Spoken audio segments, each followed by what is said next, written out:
Okay दोस्तों, मैं विपिन कुमार दुबे आज फिर इस प्लेटफॉर्म पे आया हूँ नए सब्जेक्ट के साथ। इस सब्जेक्ट में हम कवर करेंगे जनरल इंजीनियरिंग, बीईई, बीएमडब्ल्यू जो civil engineering, electrical engineering, mechanical engineering के लिए कॉमन है, इलेक्ट्रॉनिक्स के लिए भी कॉमन है, लेकिन कुछ चीजें इसमें इलेक्ट्रॉनिक्स वालों के लिए ऐड करनी पड़ेंगी। ठीक है, ये पूरा 3 ब्रांचों के लिए तो बिल्कुल सेम सिलेबस है। BE, general engineering, BMW. इस प्लेटफॉर्म पे मैं शुरू करने जा रहा हूँ दोस्तों। अच्छा लगेगा तो जरूर लाइक करिएगा, शेयर करिएगा, कमेंट करिएगा, अपने दोस्तों को शेयर करिएगा। तो आज के वीडियो सेशन में हम पढ़ाने जा रहे हैं आपको। सबसे पहले हम आपको बताएंगे इस चैप्टर का इंट्रोडक्शन। इसमें आपको पूरा इलेक्ट्रिसिटी से संबंधित जानकारी दी जाएगी, इलेक्ट्रिसिटी से ही रिलेटेड सारे टर्म आपको बताए जाएंगे। तो सबसे पहले मैं आपको ये बात बता दूं कि इलेक्ट्रिसिटी शब्द जो आया है वो आया कहाँ से है। तो इलेक्ट्रिक शब्द का जो जनरेशन है ना वो इलेक्ट्रॉन से है, इलेक्ट्रॉन से ही इलेक्ट्रिसिटी बना हुआ है। ठीक है, तो सीधी सी बात है।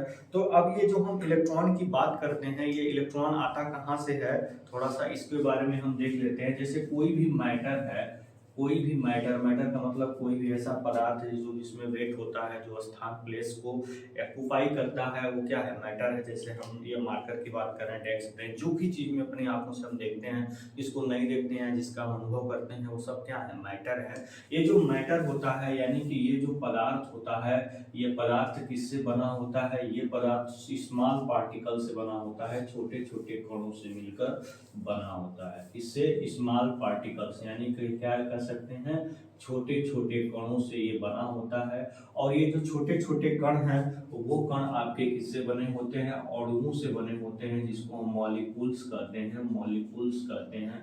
और ये जो मॉलिक्यूल्स हैं ये आपके एटम से बने होते हैं, जिसको हम परमाणु कहते हैं।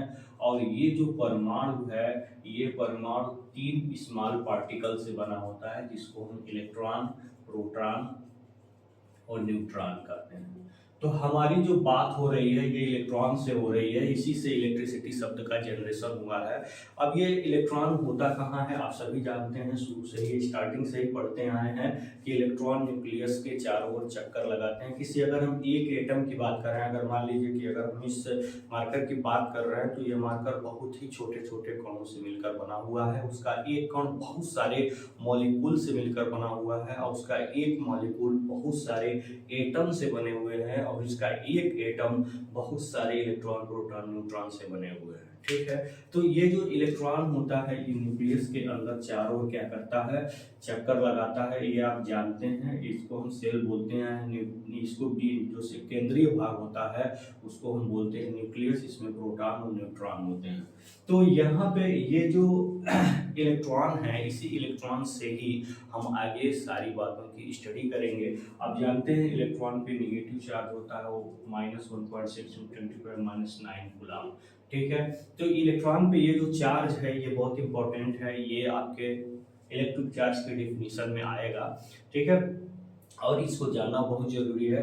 इलेक्ट्रॉन का ये चार्ज होता है, प्रोटॉन का यही चार्ज होता है, और वो प्लस में होता है। अगर हम प्रोटॉन की चार्ज की बात करें तो +1.6 × 10⁻⁹ कूलम होता है।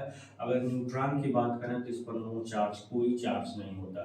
तो ये बताइए, अगर किसी मैटर में, किसी पदार्थ में, किसी एटम में अगर इक्वल एंड अपोजिट चार्ज रहेंगे तो दोनों एक दूसरे को कैंसिल कर देंगे। हाँ, अगर इनके नंबर में डिफरेंस है तो वो या तो पॉजिटिव चार्ज हो जाएगा या तो नेगेटिवली चार्ज होगा। लेकिन अगर सेम मात्रा में है, सेम क्वांटिटी में है, तो एक दूसरे को कैंसिल कर देते हैं। इसलिए जितने भी एटम होते हैं ना, जितने भी एटम होते हैं, जितने भी परमाणु होते हैं, वो इलेक्ट्रिकली न्यूट्रल होते हैं। इसी के कारण जैसे अगर हम इस मार्कर की बात करें, इसमें प्रोटॉन भी है, न्यूट्रॉन भी है, सेम मात्रा में है, सेम क्वांटिटी में है, और उनका चार्ज भी बिल्कुल सेम है, इसलिए एक दूसरे को कैंसिल कर देते हैं। इसलिए क्या है, इलेक्ट्रिकली न्यूट्रल है।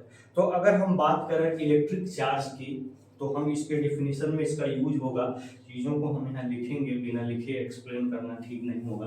तो मैं आगे अब आपका पहला टॉपिक डिस्कस करने जा रहा हूँ, जिसका नाम है इलेक्ट्रिक चार्ज।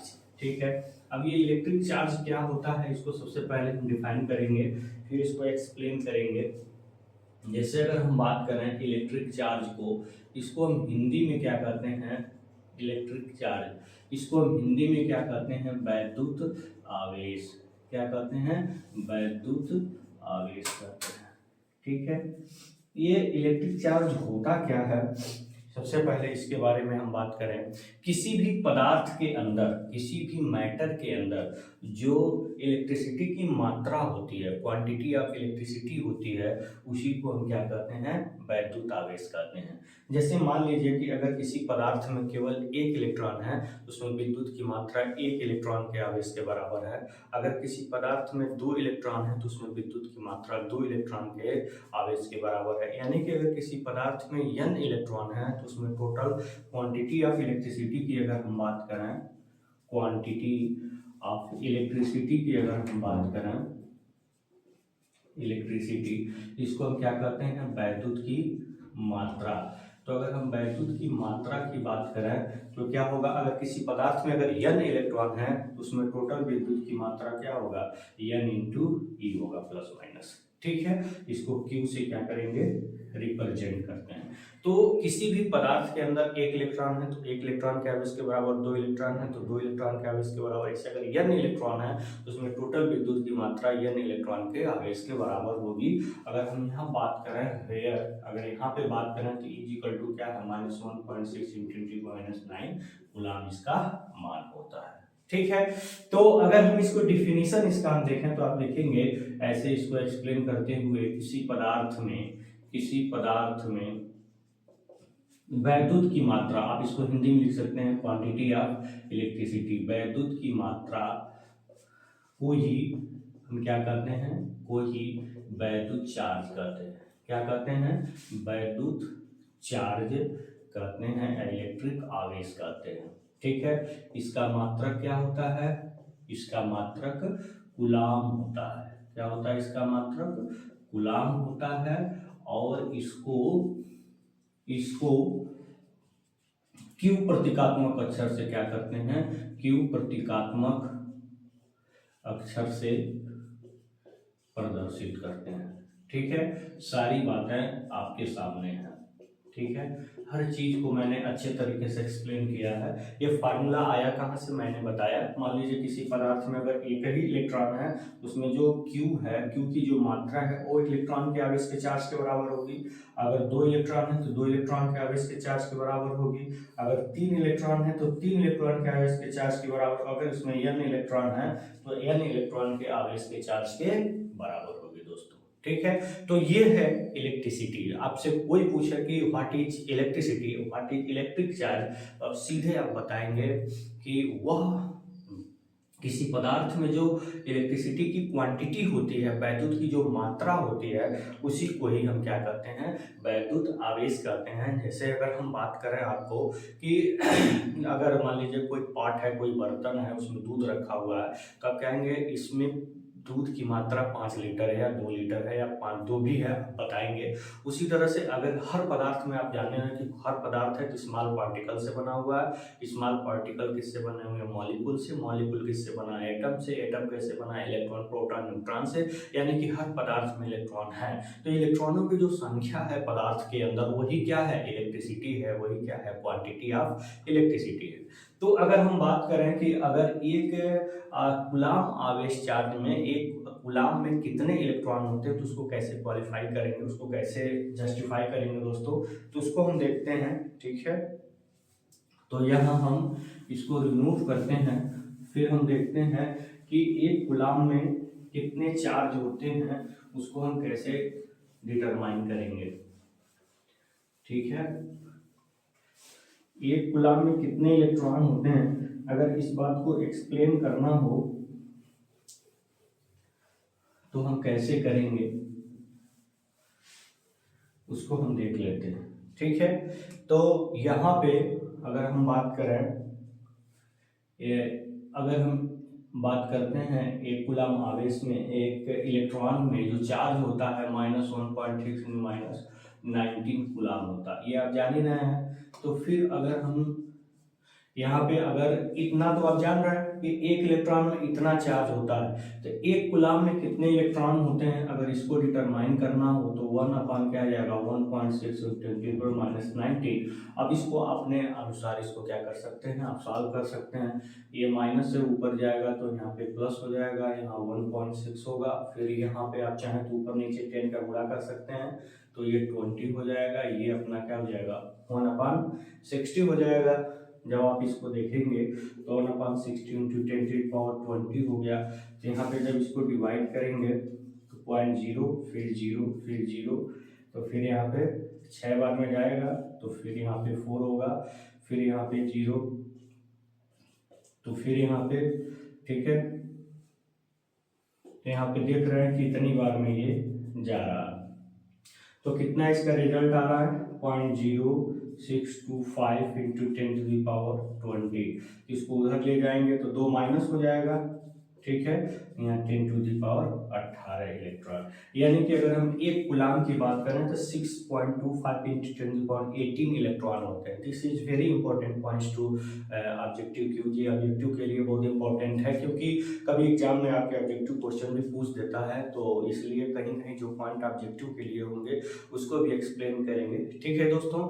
तो इस प्रकार से आपने क्या देखा कि एक कूलाम में कितने नंबर्स ऑफ इलेक्ट्रॉन होते हैं, इसको कैसे जस्टिफाई करेंगे, कैसे इसको डिटरमाइन करेंगे, उसको यहाँ सामने हमने क्या कर दिया, एक्सप्लेन कर दिया।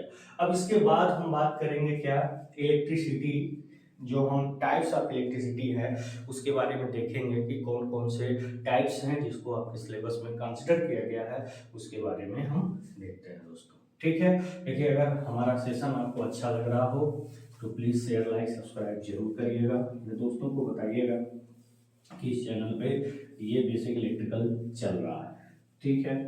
तो अब हम अगला टॉपिक लेकर आए हैं किसके बारे में, इलेक्ट्रिसिटी के बारे में, ठीक है। तो यहाँ पे हम बात करेंगे टाइप्स ऑफ इलेक्ट्रिसिटी,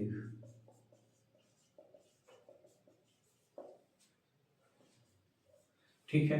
अगर हम टाइप्स ऑफ इलेक्ट्रिसिटी की हम बात करें तो फिर दो प्रकार के टाइप्स होते हैं इसके। एक होता है स्टैटिक इलेक्ट्रिसिटी, एक होता है आपका डायनामिक इलेक्ट्रिसिटी।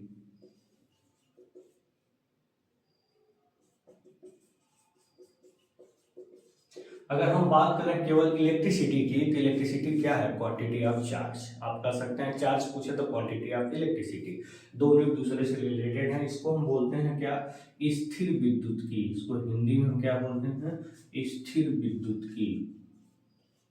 इसको हम क्या बोलते हैं, गतिक विद्युत की,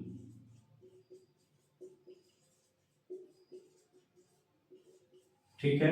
यह है स्थिर विद्युत की और ये क्या है आपकी गतिक विद्युत की। तो ये स्थिर विद्युत की क्या है, ठीक है, जिस ब्रांच में इलेक्ट्रिसिटी, जिस ब्रांच में हम क्या करते हैं, जिस ब्रांच में स्थिर चार्ज का अध्ययन करते हैं। स्थिर का मतलब क्या होता है, स्टैटिक, स्टैटिक चार्ज का, स्टैटिक चार्ज का अध्ययन करते हैं, स्टडी करते हैं। अध्ययन का मतलब क्या होता है, स्टडी, स्टडी करते हैं, ठीक है।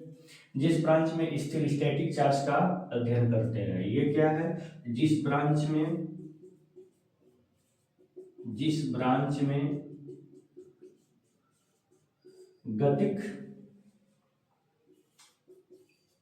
गतिक चार्ज का अध्ययन करते हैं, ठीक है, अध्ययन करते हैं, ठीक है। गतिक का मतलब डायनामिक। तो कहाँ हम स्टैटिक चार्ज का अध्ययन करते हैं, कहाँ हम गतिक चार्ज का अध्ययन करते हैं। अगर हम बात करें, अगर हम यहाँ पे इसके एग्जाम्पल की अगर हम बात करें तो इसका जो एग्जाम्पल है गतिक का वो है कैपेसिटर, कैपेसिटर। इसको हम क्या बोलते हैं, एक दूसरा नाम इसका कंडेंसर भी है। और जहां हम डायनामिक इलेक्ट्रिसिटी का कहाँ अध्ययन करते हैं, उसका एग्जाम्पल है इलेक्ट्रोमैग्नेट। तो थोड़ा थोड़ा इनके बारे में भी देख लेते हैं कि आपका ये कैपेसिटर स्टैटिक इलेक्ट्रिसिटी के अंतर्गत क्यों आता है और क्या है इसके बारे की चीज़ें। फिर हम इलेक्ट्रोमैग्नेट के बारे में देखेंगे। वैसे हम डिटेल स्टडी तो उसके करने ही वाले हैं। फिर यहाँ पे तो यहाँ पे इंट्रोडक्शन ही चलेगा कैपेसिटर और इलेक्ट्रोमैग्नेट, ठीक है, इसके बारे में हम देखते हैं। तो चलिए, समझ लिए होंगे स्टैटिक इलेक्ट्रिसिटी क्या, जहाँ पे चार्ज आपका स्टैटिक होता है, मूव नहीं करता है, है। जब स्टैटिक होता है तो क्या क्या प्रभाव दिखाता है, जब मूव करता है तो क्या क्या प्रभाव दिखाता है, इन सभी बातों में हम क्या करेंगे, आज विचार करेंगे। ठीक है दोस्तों, देखिए जब आपकी इलेक्ट्रिसिटी मूव करती है, मतलब इलेक्ट्रॉन क्या करता है जब मूव करता है, तो जैसे अगर हम बात करें कि जो आपके घर में कंडक्टर्स हैं उसमें अगर लाइट नहीं है, लाइट का मतलब अगर एक पर्टिकुलर इलेक्ट्रिक फील्ड नहीं है तो उसमें ऐसा नहीं इलेक्ट्रॉन मूव नहीं करते, इलेक्ट्रॉन उसमें भी मूव करते हैं, लेकिन उनका मूवमेंट जो होता है, मूवमेंट जो होता है जिग जैग होता है, वो एट रैंडम मूव करते हैं और एटम से टकरा के अपने डायरेक्शन को लगातार बदलते रहते हैं। ठीक है, इसलिए पर्टिकुलर डायरेक्शन में नेट मोशन की अगर उनकी हम बात करें तो जीरो होती है। इसलिए विदाउट इलेक्ट्रिक फील्ड का इलेक्ट्रॉन एक पर्टिकुलर डायरेक्शन में मूव न करने की वजह से कोई भी लाइट फैन बल्ब नहीं जलता है। ठीक है, लेकिन जैसे इलेक्ट्रिक फील्ड आती है, मतलब सप्लाई जैसे ही आती है, इलेक्ट्रॉन एक निश्चित डायरेक्शन में ही मूव करते हैं, एटम से टकराते हैं, अपनी काइनेटिक एनर्जी को रिलीज करते हैं, अपनी काइनेटिक एनर्जी जो है टकरा करके खोते हैं, लॉस भी करते हैं, वही काइनेटिक एनर्जी हीट एनर्जी में कन्वर्ट हो जाती है। ठीक है, जब टकराएंगे तो कुछ अपनी काइनेटिक एनर्जी लूज करेंगे, वही काइनेटिक एनर्जी किसमें कन्वर्ट हो जाती है, हीट एनर्जी में कन्वर्ट हो जाती है, जिससे तार और भी सारी चीजें क्या हो जाती हैं, हीट हो जाती हैं दोस्तों। तो आप देखते होंगे तो इलेक्ट्रॉन ऐसा नहीं है मूव नहीं करता, मूव करता है, लेकिन जब इलेक्ट्रिक फील्ड होती है ना तो उसके वजह से एक पर्टिकुलर डायरेक्शन में मूव करता है, जब नहीं होती तो जिग जैग मोशन होता है इलेक्ट्रॉन का दोस्तों। ठीक है, तो इस प्रकार से आप सीधे समझ सकते हैं, अगर आपके लाइफ में बहुत सारे स्ट्रगल बहुत सारी दिक्कतें अगर आ रही हैं, अगर उससे टकरा करके अपने डायरेक्शन को चेंज कर रहे हैं तो अपने जो आपका टारगेट है वहां पे आप नहीं पहुंच पाएंगे। ठीक है, जब आपके ऊपर एक इलेक्ट्रिक फील्ड होगा, एक प्रेशर होगा, जैसे कि जिम्मेदारी या किसी तरह की रिस्पॉन्सिबिलिटी, आप समझेंगे खुद को कि भाई हमारे पास इतनी रिस्पॉन्सिबिलिटी है, उस तरह का अगर इलेक्ट्रिक फील्ड होगा तो आप टारगेट को जल्दी से जल्दी अचीव कर पाएंगे। वही काम इलेक्ट्रॉन का होता है दोस्तों। तो ये इलेक्ट्रॉन आपके लिए एक सीख भी है और अच्छी बात है। तो हम बात करते हैं कंडेंसर के बारे में, थोड़ा सा हम यहाँ पे स्टडी कर लेते हैं, कंडेंसर के टाइप्स के बारे में थोड़ा सा हम देख लेते हैं, फिर हम इलेक्ट्रोमैग्नेट के बारे में देखेंगे। हाँ, क्या इलेक्ट्रोमैग्नेट के बारे में देखेंगे। ठीक है, तो चलिए हम बात कर लेते हैं किसके बारे में, पहले कैपेसिटर के बारे में। ठीक है, इसके बारे में कैपेसिटर, यहाँ इसका क्या नाम है, कंडेंसर। तो थोड़ा सा हम यहाँ पे स्टडी बताएंगे आपको कि इसका अध्ययन हम स्टैटिक इलेक्ट्रिसिटी के ही अंतर्गत क्यों करते हैं। तो यहाँ पे देखिए, यहाँ पे दो प्लेटें होती हैं, ये कोई जरूरी नहीं है कि पॉजिटिव एक नेगेटिव, ये पॉजिटिव नेगेटिव, ये भी पॉजिटिव ये भी नेगेटिव, ऐसा होता है, सेम चार्ज की प्लेटें नहीं होती हैं। ठीक है, ये तो ये भी पॉजिटिव हो सकता है तो ये निगेटिव होगा, अगर ये पॉजिटिव है तो ये निगेटिव होगा। ठीक है, तो ऐसा ही केसेस में दो प्लेटें होती हैं और इसमें होता क्या है कि अगर हमने इसको मान लीजिए सप्लाई से कनेक्ट कर दिया है तो होता क्या है, इसमें चार्ज इकट्ठा होने लगते हैं, इस पर पॉजिटिव चार्ज, और यहाँ पे क्या होंगे आपके नेगेटिव प्लेट से यहाँ पे क्या होंगे, नेगेटिव चार्ज होंगे। ठीक है, तो पहले यहाँ पे पॉजिटिव चार्ज हो गया, यहाँ पे नेगेटिव चार्ज हो गया। अब खुद सोचिए, डीसी सप्लाई है, फिर से जब चार्ज यहाँ पर जाएगा, ऑलरेडी तो पॉजिटिव चार्ज हो गया और ये क्या है, स्टैटिक है, स्थिर है, देख रहे हैं आप, मूवमेंट इसमें नहीं है।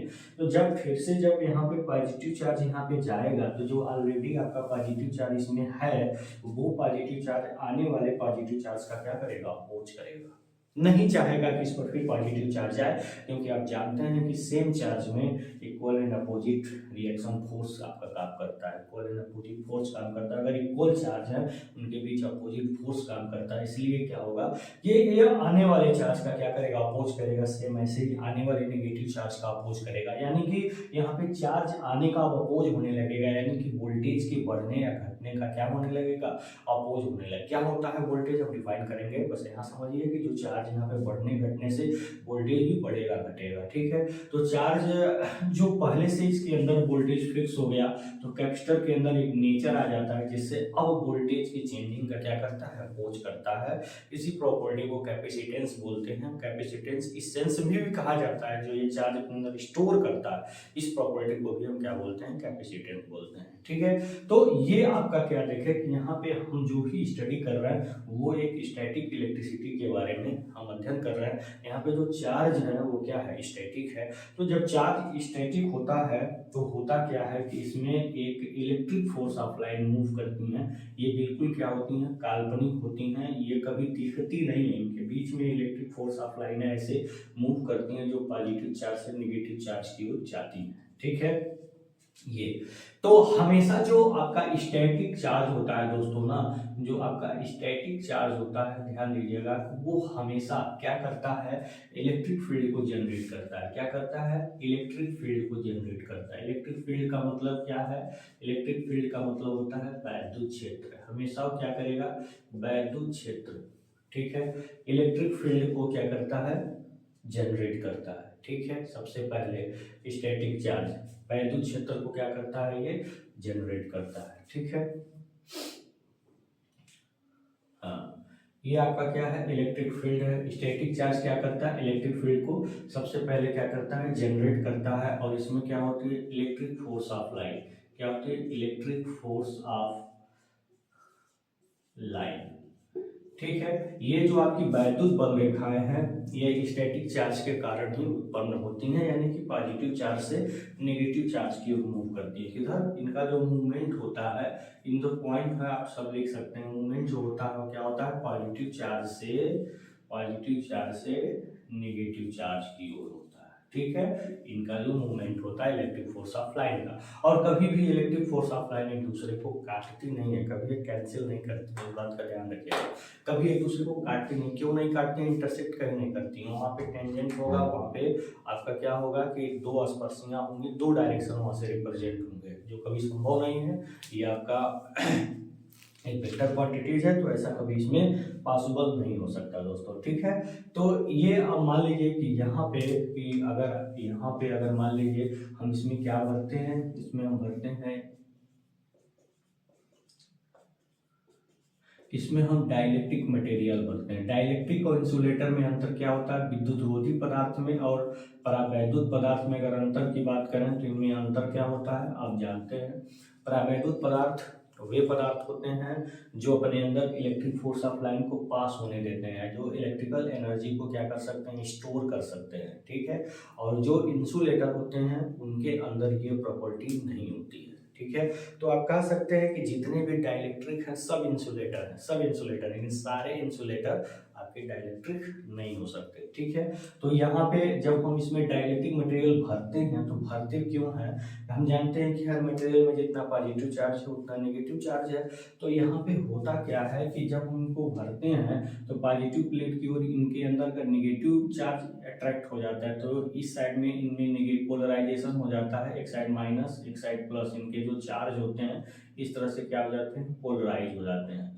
तो अंदर एक प्रकार का फिर इलेक्ट्रिक फील्ड बनता है। जैसे हमने बताया कि ये भी चार्ज आपके क्या है, स्थिर है। तो स्टैटिक चार्ज होने की वजह से क्या होता है कि इलेक्ट्रिक फील्ड बनता है, ये हमने अच्छे तरीके से डिफाइन कर दिया। तो अगर हम इलेक्ट्रिक फील्ड की बात करें तो आउटर इलेक्ट्रिक फील्ड जो होता है उसका डायरेक्शन क्या होगा, अगर हम आउटर इलेक्ट्रिक फील्ड की बात करेंगे तो इसका जो डायरेक्शन होगा वो क्या होगा, ऐसे होगा, क्योंकि प्लस से माइनस की ओर होता है तो ये एक्सटर्नल का हो गया डायरेक्शन। अगर इंटरनल का हम बात करें तो ये प्लस से माइनस, यानी कि ये इंटरनल का ऐसे हो गया बीच में।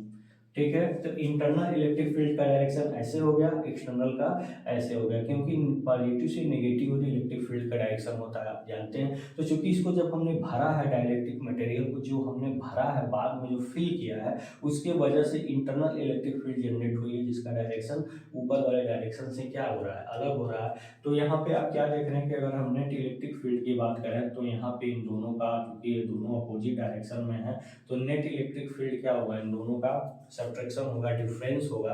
तो इस प्रकार से जो नेट इलेक्ट्रिक फील्ड है उसकी वैल्यू क्या हो जाएगी, कम हो जाएगी, due to filling this type of dielectric material. इस डाइलेक्ट्रिक मटेरियल को फिल करने की वजह से जो नेट इलेक्ट्रिक फील्ड है वो क्या हो जाएगा, रिड्यूस हो जाएगा। वो इलेक्ट्रिक फील्ड रिड्यूस होगा तो फिर क्या होगा, ध्यान दीजिएगा, आप पढ़े हैं V equal to E into D होता है। डी भी क्या है, इनके बीच का वोल्टेज, और यहाँ पे ई इलेक्ट्रिक फील्ड है और डी इनके बीच की दूरी है। ये वोल्टेज है और डी क्या है, इनके बीच की दूरी।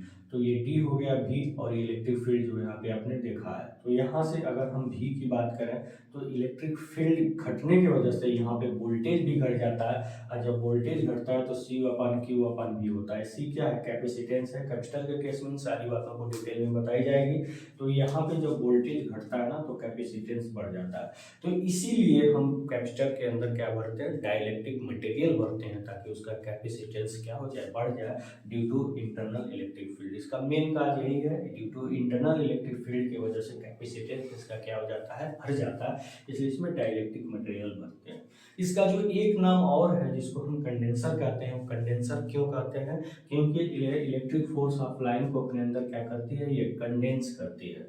तो जब इलेक्ट्रिक फोर्स ऑफ लाइन को अपने अंदर ये कंडेंस करेगी तो इस प्रॉपर्टी के कारण हम इसका एक और नाम क्या बोलते हैं, कंडेंसर बोलते हैं। और ध्यान दीजिएगा कि यहाँ पे डाइलेक्ट्रिक मटेरियल है, ये इलेक्ट्रिक फोर्स ऑफ लाइन को यानी कि वैद्युत बल रेखाओं को कंडक्ट करती हैं, उसके उस गुण को हम क्या बोलते हैं, परमिटिविटी बोलते हैं। हम सबके बारे में डिटेल स्टडी की जाएगी। अब इसके बाद हम आपको बताएंगे इलेक्ट्रोमैग्नेट के बारे में, जो डायनामिक इलेक्ट्रिसिटी का एग्जांपल है। ये आपका स्टैटिक इलेक्ट्रिसिटी का एग्जांपल था, ठीक है। तो ये आप चाहें तो you can take screenshot if you want to take here. अब नेक्स्ट टॉपिक में हम आपको बताएंगे, ये स्टैटिक इलेक्ट्रिसिटी के बारे में जानकारी थी, जो जनरली किससे, फ्रिक्शन से जनरेट होती है। जैसे अगर हम एक ग्लास को सिल्क से अगर रगड़ें तो वहाँ पे आप देखेंगे ग्लास पॉजिटिवली चार्ज हो जाता है, सिल्क नेगेटिवली चार्ज होता है। ड्यू टू स्टैटिक इलेक्ट्रिसिटी जो है फ्रिक्शन से ही जनरली जनरेट होती है। जो आपका आकाशीय बिजली है, आकाशीय बादल है, उसमें जो इलेक्ट्रिसिटी होती है वो भी आपका स्टैटिक इलेक्ट्रिसिटी का ही एग्जाम्पल है, क्योंकि बादलों की तेज घर्षणा से ये ऊपर हाईली पॉजिटिव चार्ज, अर्थ का पोटेंशियल निगेटिव, बीच में जो एयर होते हैं ड्यू टू हाई पोटेंशियल वो ब्रेक डाउन हो जाते हैं, यानी कि वो इलेक्ट्रॉन्स, उसके एयर के इलेक्ट्रॉन फ्री हो जाते हैं, जिससे क्या होता है, आकाशीय बिजली अर्थ की ओर फ्लो हो जाती है। क्योंकि अर्थ का पोटेंशियल निगेटिव है, वहाँ हाई पोटेंशियल जनरेट हो जाता है due to static due to friction. तो वहाँ पे क्या होता है, बीच का जो एयर है वो हाई इलेक्ट्रिसिटी के कारण ब्रेक डाउन हो गया, यानी कि उसमें इलेक्ट्रॉन फ्री हो गए एयर के, तो करंट आसानी से पास हो जाती है, वही आकाशीय बिजली का एग्जाम्पल होता है। तो ये अब डायनामिक अगर इलेक्ट्रिसिटी की बात करें तो जैसा मैंने एग्जाम्पल में लिखा था, तो डायनामिक इलेक्ट्रिसिटी में आपका क्या आ जाता है, इलेक्ट्रोमैग्नेट आ जाता है, जिसको हम क्या कहते हैं, वैद्युत चुंबक कहते हैं। क्या कहते हैं, वैद्युत चुंबक कहते हैं, ठीक है। इलेक्ट्रोमैग्नेट, जिसको हम क्या बोलते हैं, वैद्युत चुंबक कहते हैं। तो यहाँ पे अगर हम इलेक्ट्रोमैग्नेट की बात करें तो ये आपका जो एग्जाम्पल होगा, ये एग्जाम्पल डायनामिक इलेक्ट्रिसिटी का होगा, ठीक है। तो डायनामिक इलेक्ट्रिसिटी में हम बात करेंगे किसके बारे में, इलेक्ट्रोमैग्नेट के बारे में। हम क्या करते हैं, कोई भी magnetic material, software magnetic material लेकर के उसमें जब हम कंडक्टर इस तरह से हम इसको तार इसमें लपेट करके हम जब इसमें करंट पास करवाते हैं यहाँ पे, तो ये आपका क्या बन जाती है, चूंकि इसमें करंट आपका क्या होती है, फ्लो होती है। इसमें क्या होती है, करंट आपका क्या होता है, फ्लो होता है, इलेक्ट्रॉन इसमें फ्लो होते हैं, यानी कि इसमें इलेक्ट्रॉन क्या कर रहे हैं, मूव कर रहे हैं, यानी कि क्या है, डायनेमिक इलेक्ट्रिसिटी है। यहाँ पे इलेक्ट्रॉन क्या हो रहा है, मूव कर रहे हैं ऐसे, ठीक है। यहाँ पे आपके इलेक्ट्रॉन क्या हो रहा है, मूव कर रहे हैं। तो इलेक्ट्रॉन के मूव करने की वजह से इसमें क्या आ रहा है, ध्यान दीजिएगा, ये जब हम करंट के डायरेक्शन में उंगलियों को रख रहे हैं तो अंगूठा हमेशा एन सिरे को क्या कर रहा है, रिप्रेजेंट कर रहा है। तो ये एन हो गया, ये क्या हो गया, यस हो गया, ठीक है। तो यहाँ पे कैसे पोलैरिटी निकालते हैं, दाएं हाथ को रखिए, उंगलियों को करंट के डायरेक्शन में रखिए, तो जो अंगूठा होगा एन सिरे को क्या करेगा, रिप्रेजेंट करेगा। या तो यहाँ पे घड़ी रख दीजिए, घड़ी में देखिए यहाँ पे करंट देखेंगे तो क्या हो रहा है, एंटी क्लॉकवाइज करंट फ्लो हो रहा है, ठीक है। घड़ी ऐसे चलती है ना, इधर ऐसे फ्लो हो रहा है, तो यह हो गया, ठीक है। यहाँ घड़ी रखेंगे तो जिधर करंट फ्लो हो रही है उधर ही घड़ी भी चलती है, तो ये सीधा यस हो गया। जैसे ही पोलैरिटी आप निकाल सकें, तो यहाँ इलेक्ट्रॉन के फ्लो होने से क्या बन गया, एक इलेक्ट्रोमैग्नेटिक मैग्नेट बन गया, बिल्कुल। अगर सेम पोलैरिटी लाएंगे तो रिपल करेगा, डिफरेंट पोलैरिटी लाएंगे तो अट्रैक्ट करेगा, इसका भी अपना एक मैग्नेटिक फील्ड होगा, सब कुछ होगा, ठीक है। चुंबकीय क्षेत्र होगा, सब कुछ होगा, क्योंकि इलेक्ट्रॉन के मूव होने की वजह से ये इलेक्ट्रोमैग्नेट यानी कि मैग्नेटिक फील्ड आया है। तो जब मूवमेंट होता है ना चार्ज का, तो चार्ज के मूवमेंट होने की वजह से क्या होता है, जब चार्ज मूव करता है तो क्या जनरेट होता है, मैग्नेटिक फील्ड। क्या बनता है आपका, मैग्नेटिक फील्ड बनता है। क्या बनता है, मैग्नेटिक फील्ड होता है। जब चार्ज मूव करता है ना तो due to movement of charge क्या बनते हैं आपके, मैग्नेटिक फील्ड बनते हैं। तो चार्ज के मूवमेंट से मैग्नेटिक फील्ड आता है, आप जाने रहे हैं। जो भी इसका फील्ड है उसको रिप्रेजेंट करने के लिए हम क्या खींचते हैं, चुंबकीय बल रेखा। यहाँ ध्यान दीजिएगा, मैग्नेटिक फोर्स ऑफ लाइन खींचे जाते हैं जो हमेशा एन से निकल करके एस की ओर मूव करते हैं, और ये भी कभी एक दूसरे को नहीं काटते हैं। बाहर अंदर हमेशा इनका मूवमेंट एन से एस की ओर होता है। अंदर इनका मूवमेंट क्या होता है, एन से एस की ओर होता है, एस से एन की ओर होता है। ऐसे देखिएगा, ऐसे अगर अंदर मैग्नेटिक फील्ड देखेंगे तो एस से एन की ओर होगा, बाहर एन से एस की ओर होगा, कभी एक दूसरे को नहीं काटते हैं। रीजन वही है जो हमने इलेक्ट्रिक फोर्स ऑफ लाइन को बताया है। ठीक है दोस्तों, इस प्रकार से आपने क्या देखा कि चार्ज जब मूव करता है तो क्या बनता है, मैग्नेटिक फील्ड आता है। ठीक है, चार्ज जब स्टैटिक होता है तो क्या आता है, क्या होता है, इलेक्ट्रिक फील्ड आता है। तो जिसमें हम इलेक्ट्रिक फील्ड की स्टडी करते हैं वो स्टैटिक इलेक्ट्रिसिटी होता है, और जिसमें हम गतिक चार्ज की गतिक अवस्था का अध्ययन करते हैं वो डायनामिक इलेक्ट्रिसिटी होता है, जस्ट लाइक इट। ठीक है, तो आपने इस बात को यहाँ पे समझ लिया, देख लिया, जान लिया। अब हम बात करेंगे इलेक्ट्रिक करंट के बारे में, जो हमारा नेक्स्ट टॉपिक है। तो now I am going to start the topic which is known as electric current. तो हम देख लेते हैं इलेक्ट्रिक करंट ये क्या है। तो यहाँ पे हम इलेक्ट्रिक करंट की हम बात करें तो हम बात कर रहे हैं किसके बारे में, अब हम बात कर रहे हैं इलेक्ट्रिक करंट के बारे में, जिसको हम क्या कहते हैं, वैद्युत धारा। क्या कहते हैं हम इसको, वैद्युत धारा। तो चलो देख लेते हैं ये क्या होती है। This is nothing simply A flow of charge. ये कुछ ऐसा नहीं है, ये क्या है, ये फ्लो ऑफ चार्ज। जब यही चार्ज जिसको हमने बताया है, जो क्वांटिटी ऑफ इलेक्ट्रिसिटी है, यानी कि जो आपका इलेक्ट्रॉन है, नंबर ऑफ इलेक्ट्रॉन है किसी मैटर में, जब इलेक्ट्रॉन जब मूव करते हैं ना तो इस प्रोसेस को हम क्या कहते हैं, करंट बोलते हैं। ठीक है, when charge flow in any matter in any conductor, this is called electric current. ठीक है, तो आप इसको क्या कह सकते हैं, किसी चालक पदार्थ में, किसी चालक पदार्थ में, ठीक है, आवेश प्रवाह को, यानी कि आप कह सकते हैं फ्लो ऑफ चार्ज को, आवेश प्रवाह को, ठीक है, आवेश प्रवाह को, फ्लो ऑफ चार्ज को।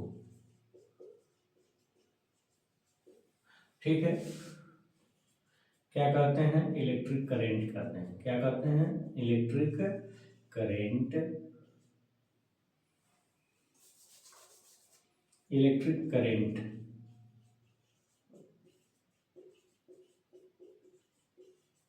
ठीक है, किसी चालक पदार्थ में, कंडक्टिंग मटेरियल में जो फ्लो ऑफ चार्ज है उसी को क्या कहते हैं, इलेक्ट्रिक करंट कहते हैं। या आप ऐसे भी लिख सकते हैं, या आवेश प्रवाह की दर को, या आवेश प्रवाह की दर को, आवेश प्रवाह की दर को हम क्या कहते हैं, को इलेक्ट्रिक करंट कहते हैं।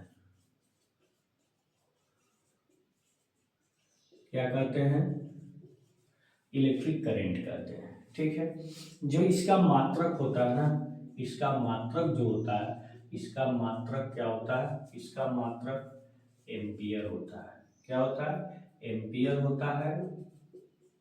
ध्यान दीजिएगा, इसको किससे रिप्रेजेंट करते हैं, इसको आई प्रतीकात्मक अक्षर से क्या करते हैं, आई प्रतीकात्मक अक्षर या लेटर से क्या करते हैं, प्रदर्शित करते हैं, प्रदर्शित करते। ठीक है, किसी चालक पदार्थ, कंडक्टिंग मटेरियल में जो फ्लो ऑफ चार्ज है को क्या कहते हैं, फ्लो ऑफ चार्ज को ही हम क्या कहते हैं, इलेक्ट्रिक करंट कहते हैं। ठीक है, फ्लो ऑफ चार्ज को क्या कहते हैं, इलेक्ट्रिक करंट कहते हैं। ठीक है, इसका मात्रक क्या होता है, इसका मात्रक एम्पियर होता है। इसको आई प्रतीकात्मक अक्षर से क्या करते हैं, व्यक्त करते हैं दोस्तों। ठीक है, तो ये चीजें आप समझ गए कि जब कोई मान लीजिए ये आपका कंडक्टर है, जब इलेक्ट्रॉन इसमें मूव करेगा ना, इलेक्ट्रॉन जब इसमें मूव करेगा ना तो इसी को हम क्या बोलेंगे, इलेक्ट्रिक करंट बोलेंगे। जब इलेक्ट्रॉन कंडक्टर में क्या करेगा, मूव करेगा, इसी को हम क्या बोलेंगे, इलेक्ट्रिक करंट बोलेंगे। तो देखिए जब कंडक्टर में इलेक्ट्रॉन मूव करता है तो जिससे इंजीनियरिंग में इसका अध्ययन करते हैं, movement of electron in any conductor, उसी को हम इलेक्ट्रिकल इंजीनियरिंग बोलते हैं। ठीक है, तो आपका इलेक्ट्रॉनिक्स क्या होगा, जब यही इलेक्ट्रॉन सेमीकंडक्टर में मूव करने लगते हैं तो वो क्या बनता है, पूरा इलेक्ट्रॉनिक्स इंजीनियरिंग को जन्म देता है। इलेक्ट्रॉनिक्स इंजीनियरिंग जो है बहुत सारी शाखाओं में बढ़ गया है, जैसे computer science, information technology, different शाखाओं में जो है बढ़ गया है। इलेक्ट्रॉनिक्स वही है जिसमें इलेक्ट्रॉन सेमीकंडक्टर, उसमें क्या होते हैं, दो तरह के चार्ज होते हैं इलेक्ट्रॉनिक्स में, एक इलेक्ट्रॉन भी होता है, होल्स भी होता है, इसमें केवल और केवल इलेक्ट्रॉन होते हैं। इसमें एसी सप्लाई जनरली यूज किया जाता है, डीसी कम यूज किया जाता है, उसमें डीसी ज्यादा यूज किया जाता है, एसी कम यूज किया जाता है। ये ध्यान दीजिए, इलेक्ट्रिकल इलेक्ट्रॉनिक्स में डिफरेंस है। ठीक है, तो अगर हम बात करें, अगर टी टाइम में क्यू चार्ज फ्लो हो रहा है, अगर टी टाइम में क्यू चार्ज फ्लो हो रहा है तो इसमें फ्लो होने वाली जो करंट होती है वो आई इक्वल टू क्या होती है, क्यू अपन टी एम्पियर। क्या होती है, क्यू अपन टी एम्पियर। लिख लीजिएगा, अगर टी टाइम में क्यू चार्ज फ्लो हो रही है उसमें बहने वाली धारा क्या होगी, क्यू अपन टी एम्पियर होगी। अगर 10 कूलम की चार्ज 10 सेकंड में फ्लो हो रहा है तो उसमें करंट 1 एम्पियर फ्लो होगा। यानी कि आवेश प्रवाह का रेट, आवेश प्रवाह की दर, मतलब कितने समय में कितना चार्ज क्या हो रहा है, फ्लो हो रहा है, यही क्या कहलाता है आपका, यही आपका क्या कहलाता है, इलेक्ट्रिक करंट कहलाता है। तो अगर मान लीजिए किसी कंडक्टर में अगर 30 कूलम चार्ज अगर 10 सेकंड में फ्लो हो रहा है तो उसमें 3 एम्पियर जो है करंट फ्लो माना जाएगा। ठीक है दोस्तों, तो ये हो गया। तो अगर इसको डिफाइन में अगर आप चाहें तो इस प्रकार से भी कर सकते हैं, Q इक्वल टू क्या, N into E upon T, ऐसे भी इसको हम क्या कर सकते हैं, रिप्रेजेंट कर सकते हैं। ठीक है, इन Q equal to N into E भी होता है। अगर नंबर्स ऑफ इलेक्ट्रॉन के फॉर्म में कोई न्यूमेरिकल क्वेश्चन देता है तो आप उसको भी क्या कर सकते हैं, यहाँ पे सॉल्व कर सकते हैं। अब यहाँ पे हम बात करें AC और DC, तो इसमें दो प्रकार का इलेक्ट्रिक करंट होता है जिसका नाम है AC और DC। तो चलते हैं AC और DC का भी यहाँ शार्ट स्टडी कर लेते हैं, फिर यहाँ पे कंपेरिजन कर लेते हैं, कहाँ हम AC देखते हैं, कहाँ हम DC देखते हैं, फिर उसके बाद हम आगे बात करेंगे इलेक्ट्रिक पोटेंशियल अदर चीजों। ठीक है दोस्तों, तो यहाँ पे अब हम बात करने जा रहे हैं टाइप्स ऑफ इलेक्ट्रिक करंट के बारे में, टाइप्स ऑफ इलेक्ट्रिक करंट के बारे में,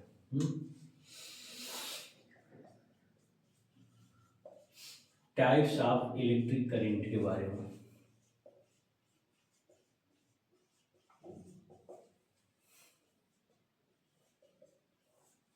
ठीक है, टाइप्स ऑफ इलेक्ट्रिक करंट के बारे में। तो दो प्रकार के आपके इलेक्ट्रिक करंट होते हैं। ये क्या होता है, विद्युत धारा आप लिख सकते हैं। इलेक्ट्रिक करंट दो प्रकार की होती है। ठीक है, लिख सकते हैं क्या, विद्युत धारा, इलेक्ट्रिक करंट जिसको इंग्लिश में कहते हैं, निम्न दो प्रकार, निम्न मतलब फॉलोइंग। ठीक है, निम्न दो प्रकार की होती है। ठीक है, निम्न दो प्रकार की होती है। ठीक है, लिख सकते हैं types of electric current which is described in following. तो पहला टाइप्स आपका क्या है, अल्टरनेट करंट। क्या है, अल्टरनेट करंट, जिसको हम क्या बोलते हैं, अल्टरनेट करंट को क्या बोलते हैं हम, प्रत्यावर्ती धारा। क्या बोलते हैं, प्रत्यावर्ती धारा। तो प्रत्यावर्ती धारा क्या होती है, वह करंट, वह धारा जिसका मैग्नीट्यूड और डायरेक्शन दोनों समय के साथ क्या होता है, चेंज होता रहता है। जैसे यहाँ पे देख लीजिए, इसका मैग्नीट्यूड का मतलब क्या है, मान, वैल्यू। ठीक है, अगर मान लीजिए कि किसी कंडक्टर में अगर करंट का मैक्सिमम मान अगर 5 एम्पियर है, मैक्सिमम मान की बात कर रहे हैं, जो हम नापते हैं ना, जो हम नापते हैं अमीटर वोल्ट मीटर से एसी करंट को या एसी वोल्टेज को, वो मैक्सिमम वैल्यू नहीं होती है, वो केवल आरएमएस वैल्यू होती है। उससे √2 गुना ज्यादा जब हम करेंगे तब मैक्सिमम वैल्यू आपको मिलेगी। ठीक है, यानी कि जो वैल्यू हम मेजर करते हैं वो इफेक्टिव वैल्यू होती है, उसी को हम आरएमएस वैल्यू करते हैं, रूट मीन स्क्वायर वैल्यू। अगर हम 5 एम्पियर मानते हैं मैक्सिमम वैल्यू है, तो एसी करंट का मैग्नीट्यूड यानी कि लगातार यहाँ पे क्या है, 5 एम्पियर है, तो यानी कि ये वैल्यू 0 से उठकर 1 2 2 3 4, फिर यहाँ पे 5, फिर 4, फिर 3, फिर 2, फिर 1, फिर 0। ठीक है। ऐसे ही लगातार, ठीक है, ऐसे ही लगातार करंट की मैग्नीट्यूड यानी इनके मान लगातार बढ़ते हैं फिर घटते हैं। और ये फेज टू न्यूट्रल भी होता है, फेज टू न्यूट्रल और फिर न्यूट्रल टू फेज, यानी कि फिर इसी तरह से मैग्नीट्यूड चेंज होगा, 0 1 2 3 4 5, फिर 4, फिर 3, फिर 2, फिर 1, फिर 0, ऐसे फिर इसका मैग्नीट्यूड चेंज होगा। इसके साथ डायरेक्शन, मान लीजिए यहाँ पे बल्ब है तो ये मान लीजिए फेज है, ये मान लीजिए न्यूट्रल है, तो करंट फेज से न्यूट्रल जाएगी, मैग्नीट्यूड को भी चेंज करेगी, अपने मान को भी चेंज करेगी, फिर न्यूट्रल से फेज जाएगी, यानी कि इसका मान लगातार बढ़ता है, लगातार घटता है। डिटेल्ड स्टडी इसका एसी सर्किट में करेंगे, बस इतना आपको यही जानिए। तो कभी इसको स्टोर नहीं किया जा सकता बेटा, क्योंकि पॉजिटिव साइकिल में स्टोर होगा, नेगेटिव साइकिल में फिर क्या हो जाएगा, डिस्चार्ज हो जाएगा। अगर बैटरी को स्टोर करना चाह रहे हैं तो पॉजिटिव साइकिल में तो चार्ज हो जाएगी, नेगेटिव साइकिल में खत्म, ठीक है। इसको चार्ज स्टोर नहीं किया जा सकता, हमेशा जनरेट ही होती है। तो एसी सप्लाई जो आपके घर में सप्लाई आती है ना, और वो एसी होती है, उसकी फ्रीक्वेंसी 50 हर्ट्ज होती है। 1 सेकंड में कितनी साइकिलें बन रही हैं, दैट इज कॉल्ड फ्रीक्वेंसी। तो उसकी फ्रीक्वेंसी 50 हर्ट्ज होती है, और वो आपके घर में सीधे आती है जो सप्लाई, वो एसी होती है। और डीसी क्या होता है, डीसी के भी बारे में देख लेते हैं। इसका मैग्नीट्यूड और डायरेक्शन दोनों चेंज होता है समय के साथ, जैसे जैसे हम टाइम बढ़ रहा है, ये आपका टाइम है, ये जो लाइन है वो क्या है, टाइम को रिप्रेजेंट कर रहा है। जैसे टाइम बढ़ रहा है, मैग्नीट्यूड बढ़ रहा है, फिर घट रहा है, फिर डायरेक्शन भी चेंज हो रहा है, जैसे जैसे टाइम आपका चेंज हो रहा है, ठीक है। तो अगर इसको डिफिनीशन की हम बात करें तो हम डिफिनीशन में इसका कैसे लिखेंगे, डिफिनीशन में हम लिखेंगे कि वह धारा, ठीक है, वह करंट, कैसे लिख सकते हैं, that current the direction and magnitude is changeable, वह धारा, वह करंट जिसका मैग्नीट्यूड, मैग्नीट्यूड का क्या मतलब होता है, मैग्नीट्यूड का मतलब होता है परिमाण, जिसका परिमाण यानी कि मान, इसका परिमाण और दिशा, और क्या है, दिशा, दिशा का मतलब क्या है, डायरेक्शन, डायरेक्शन, ठीक है, दोनों समय के साथ विथ रिस्पेक्ट टू टाइम, समय के साथ बदलते रहते हैं, चेंज होते रहते हैं, ठीक है, बदलते रहते हैं। वो करंट क्या कहलाता है, वह करंट क्या कहलाता है, इलेक्ट्रिक करंट कहलाता है। वो क्या कहलाता है, इलेक्ट्रिक करंट कहलाता है, एसी करंट कहलाता है, क्या कहलाता है, अल्टरनेट करंट कहलाता है, एसी कहलाता है, क्या कहलाता है, एसी कहलाता है। इसका भी मात्रक आई एम्पियर ही होता है, इसको भी हम क्या करते हैं, आई से ही क्या करते हैं, रिप्रेजेंट करते हैं दोस्तों, ठीक है। तो ये आपका एसी करंट है, इसको डिफाइन भी कर दिया, फिगर भी बना के समझा दिया। फिर हम आगे बात करते हैं डायरेक्ट करंट के बारे में, बहुत इंपॉर्टेंट पॉइंट है, इसको जरूर ध्यान में रखिएगा, रट लीजिएगा, मैग्नीट्यूड डायरेक्शन जैसे भी हो रट के फिर समझ लीजिएगा कि मैग्नीट्यूड और डायरेक्शन, मैग्नीट्यूड डायरेक्शन टाइम के रिस्पेक्ट में क्या होता है, चेंज होता रहता है, ठीक है। मैग्नीट्यूड डायरेक्शन टाइम, तीन बात आपको इसमें बतानी है, मैग्नीट्यूड डायरेक्शन और टाइम, ठीक है, तीन बात आपको इलेक्ट्रिक एसी करंट में आपको क्या करनी है, बतानी है। चलिए अब हम आगे बात करते हैं किस पर, डायरेक्ट करंट पे बात करते हैं। तो देखते हैं डायरेक्ट करंट क्या होता है।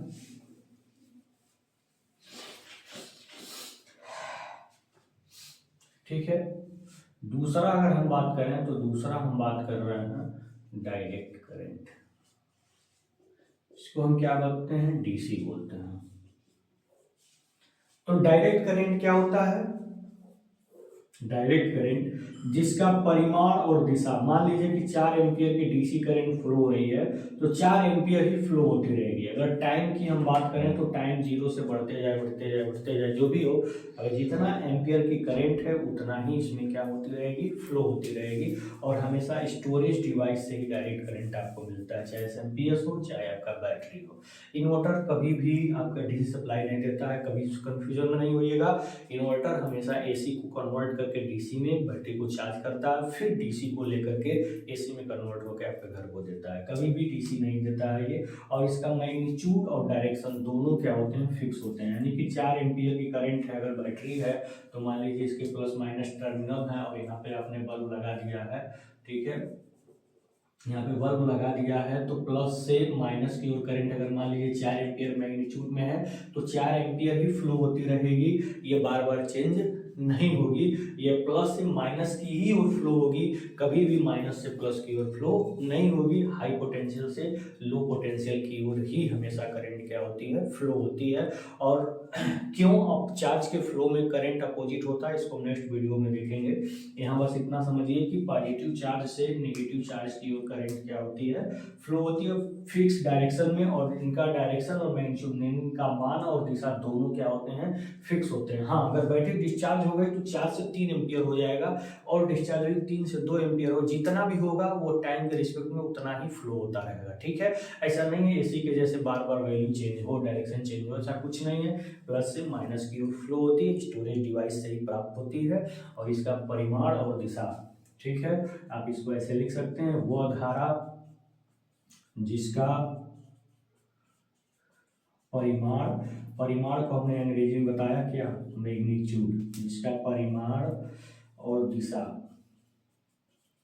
दिशा का मतलब क्या है, डायरेक्शन, परिमाण और दिशा दोनों क्या होते हैं, दोनों फिक्स होते हैं।